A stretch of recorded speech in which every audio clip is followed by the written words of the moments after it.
Good evening. Welcome.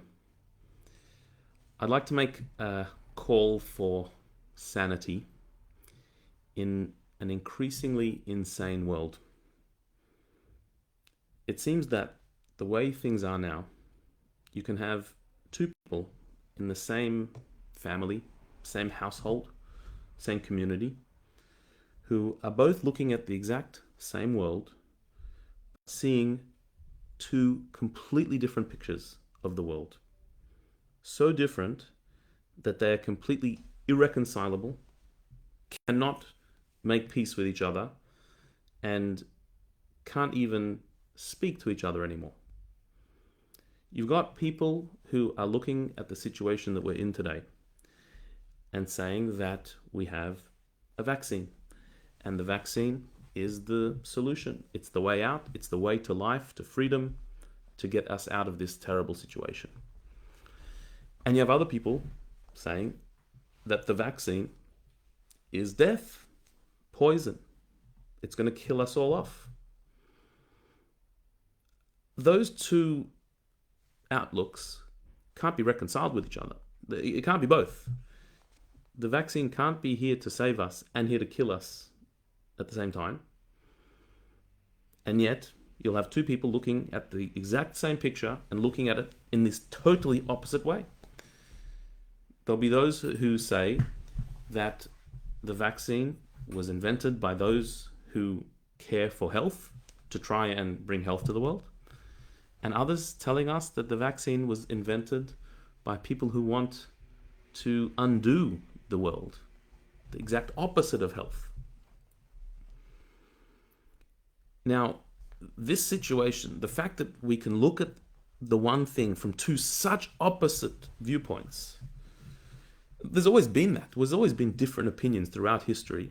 The ability to see things differently, that's always been. That's a part of human nature. But the extreme differences of looking at the universe that we have today, of looking at reality and translating reality that we have today, this is a little bit new. Because in times gone by, you could read your books, have your opinions, have your discussions.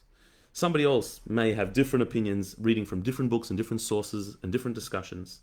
But there was a certain common space where people got together and you heard other ideas, you heard the other opinions, and you therefore tempered your opinion somewhat by hearing other opinions. Today, it's not like that. For years already, but even more so in the last year or so, people have been choosing very carefully their sources of information and only choosing those sources that confirm what they believe already. And so they're seeing ideas that are confirmed over and over again because they're only looking at sources that confirm those ideas. This is with the advent of internet that concept started, where it used to be there was a newspaper, you read the newspaper.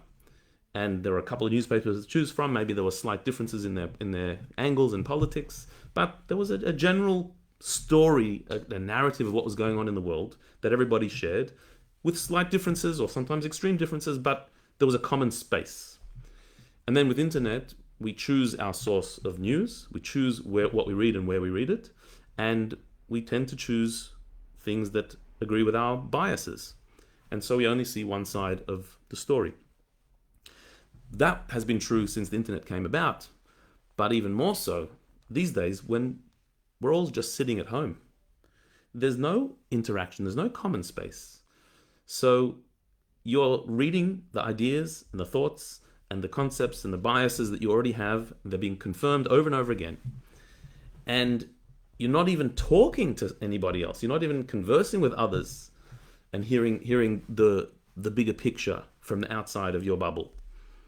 So that's just reconfirming again and again in this sort of cycle what you already believe.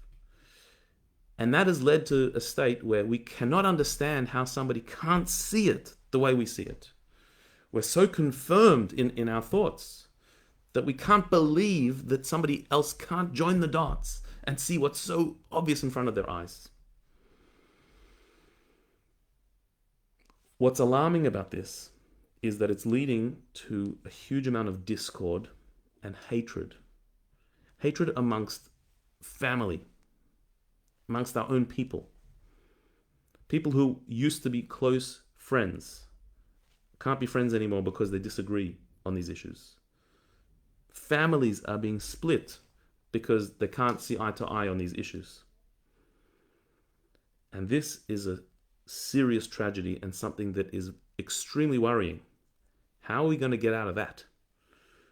Because this pandemic will end, but how will we get out of the split that is being created in our community and in our families? How will that be healed? This is a big worry, and we have to take action now. We have to be able to look somebody in the eye who completely disagrees with our way of thinking, and we have to be able to say, I love you. Maybe you believe that the vaccine is the Messiah that will save us all, and it should be compulsory and people should be put into jail if they don't take the vaccine. Maybe you believe that. I don't quite agree with you, but I love you. Maybe you believe that the vaccine is poison and it's out to kill everybody. I don't agree with you, but I love you. I honestly believe that you mean well, that you care, that you're concerned, that you're worried. Whatever side of this debate you're on, I'm sure that you want the best for yourself, for your family, and for humanity. And that's why you're passionate about it. I believe that. And that's why I love you, even if I completely disagree with you.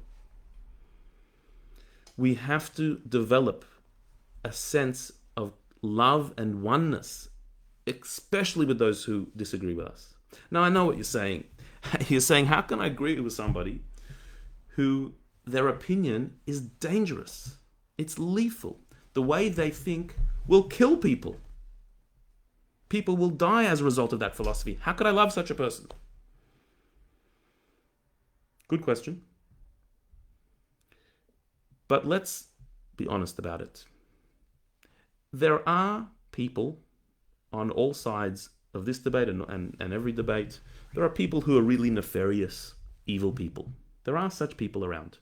There are people who don't want good. There are people who do want evil. There are people who want to hurt other people. There are people who want to see death and destruction. There are people who are happy to make money off tragedy and pain and suffering of other people. Yes, there are such people. But there aren't many of those people. And certainly not many that we know. There aren't many people who you have met who honestly are happy to see people die for their own power or glory or money. There are such people in the world, but it's probably not your aunt or your cousin or your roommate or your friend. It's probably not them. Most people, the overwhelming majority of people, are like me and you. We don't know all that much about all these medical issues and these world issues and these political issues. We don't know much. We know what we read. We get a bit of an idea. We don't know all that much. But most people want the best, care for the best, and want there to be goodness and health and blessing in the world. And that's it. That's what most people are like. And yes, there are exceptions. There are monsters in the world. Yes, they do exist. But I doubt we've met any. And so what we need to be able to do is to look at somebody who you completely disagree with, vehemently, strongly, and passionately disagree with. And you can continue to passionately disagree. But you have to be able to love them too. Have a respectful debate. Speak about facts. Speak kindly, patiently. Listen to what they have to say. Listen to their questions and answer them reasonably. And even if after all that you still disagree, you have to love them. You know, in the book of Tanya, chapter 32, which is called the heart of Tanya, the Alter Rebbe, Rabbi Shneur Zalman, teaches the mitzvah of loving your fellow. and how you have to love your fellow. How do you love your fellow as yourself? The mitzvah of loving your fellow is not talking about the people who you love already you should love. You don't need a mitzvah for that. It's for the people who you find it hard to love, who you're upset with, who you disagree with. They're the people who the Torah is telling you have to love them as yourself. How do you do that? So Rabbi Shneur Zalman, the Alter Rebbe, says in Tanya, you have to meditate on their true identity. They are a soul which is a piece of God. Just like you have a soul, they have a soul. And deep down, every soul is beautiful, is pure, is holy, is good. Even if there are layers on top of the soul that are not so beautiful or not so agreeable, deep down there's a soul there that you have to love. But that takes contemplation. See through the externalities and look at the person's soul. Look in their eye and see that there's a neshama there, there's a soul. And that soul and your soul are one. It's all a part of God. This is what we need to contemplate and think about and meditate on very deeply and carefully, especially at this time. You know, the Baal Shem Tov, the founder of the Hasidic movement, he says that he became an orphan at a very young age. And his father told him, before passing away, I have two instructions for you. Love every Jew with a passionate love, and fear no one and nothing but God himself. And I think those two instructions are what we have to take on board right now. To love each other, to have a sense of unity and oneness and love, even those who we vehemently disagree with. That's number one. And number two is, fear nothing but God. God is in control. This is God's world. We are in his hands. And things will go exactly as they're meant to be. There's nothing else to fear. We have to have fear of God, meaning we want to do right. We want to do what he wants. But fear nothing else. God is in control. All the sense of anxiety and the world is going to end. It's not going to end. It's God's world. It won't end. It will end when he says it ends, not now. God is in control, totally in control. And so if we focus on this, particularly at this time, then we'll get through all the medical challenges that we're facing and the financial challenges that we're facing and the global challenges, everything, all of that, we will get through that.